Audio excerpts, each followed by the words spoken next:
Hello, welcome to my channel.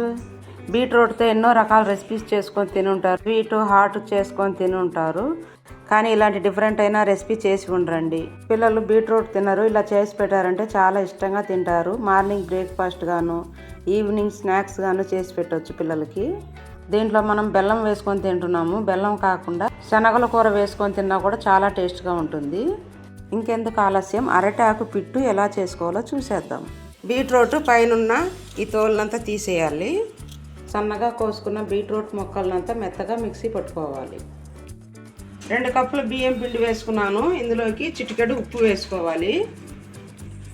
Beetroot mixie పట్టుకున్నాక ఈ paste కూడా వేసుకోవాలి. ఇందులోకి వేసుకొని బాగా కలుపుకోవాలి. ఇందులో కొంచెం జాగరీ వేసుకుంటున్నాను. కొంచెం కొబ్బరి కూడా వేసుకొని కలుపుకోవాలి. చూడండి, ఇలా అరటాకుని శుభ్రంగా కడుక్కొని చిన్నగా కట్ చేసుకోవాలి. అరటాకును ఇలా మడుచుకోవాలి. ఇలా మడుచుకొని నేను టెంకాయ పుల్ల తీసుకున్నాను. ఈ ఆకు ఊడిపోకుండా ఇలా చేసి పెట్టుకోవాలి.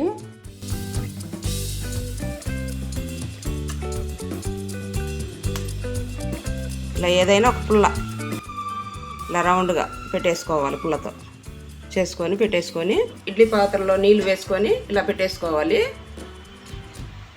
ఇప్పుడు దీంట్లోకి కొంచెము కొబ్బరి పొడి ముందుగా వేసుకుంటున్నాను. ఇప్పుడు దీంట్లోకి ఈ బీట్రూట్ మిక్సర్ని వేసుకుందాం. ఇది చాలా హెల్దీ రెసిపీ.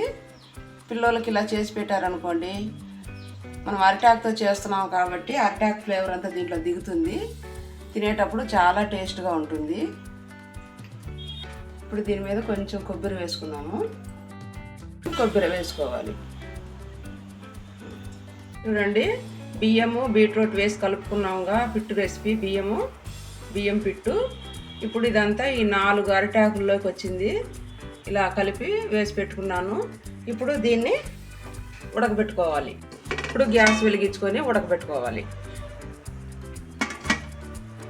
10 నిమిషాల తర్వాత చూద్దాము. ఉడికిందా అని ఇప్పుడు తీసి చూద్దాము. నా ఛానల్లో ఓట్స్తో fit recipe, normal fit recipes ఉన్నాయి. కింద డిస్క్రిప్షన్లో ఇస్తాను, వెళ్ళి చూసేయండి. చూడండి,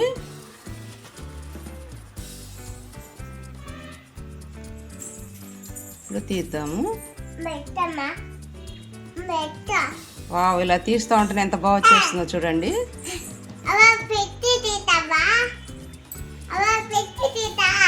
అవునా, ఇలా టెంకాయ పుల్లతో అయినా టూత్ పిక్తో అయినా ఇలా చేసుకోవచ్చు. ఇలా పుల్ల పెట్టుకోండి. ఇది టెంకాయ పుల్ల పెట్టాను నేను. చూడండి, ఇలా తీస్తూ ఉంటేనే ఈజీగా వచ్చేస్తుంది. ఇది అరటాకు పిట్టు.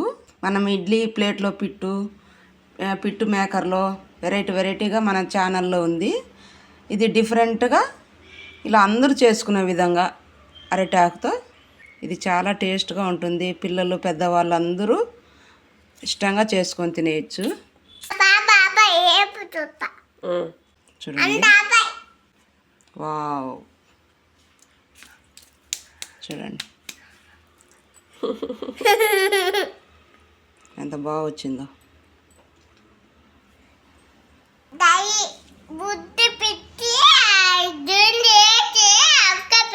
మా చిట్టి తల్లి ఏమేమి చెప్తుందో చూడండి. పిట్టు అని రాక తనకు వచ్చిన భాషతో తనకు చాలా ఇష్టం. ఇలా చేసి పెడితే తినేస్తుంది. దీని మీద బెల్లం పొడి అయినా బ్రౌన్ షుగర్ అయినా వేసుకొని కొంచెం నెయ్యి వేసుకోండి. కలుపుకొని తిన్నారంటే నెక్స్ట్ లెవెల్లో ఉంటుంది. మరి మీకు ఈ రెసిపీ నచ్చిందా అండి? నచ్చితే ఖచ్చితంగా ట్రై చేస్తారు కదా. మీకు ఎలా కుదిరిందో ఫీడ్బ్యాక్ని నాతో షేర్ చేసుకోండి. మీ ఫ్రెండ్స్ కానీ రిలేటివ్స్కి షేర్ చేయండి. సబ్స్క్రైబ్ చేసుకోండి, లైక్ చేయండి. Thank you for watching.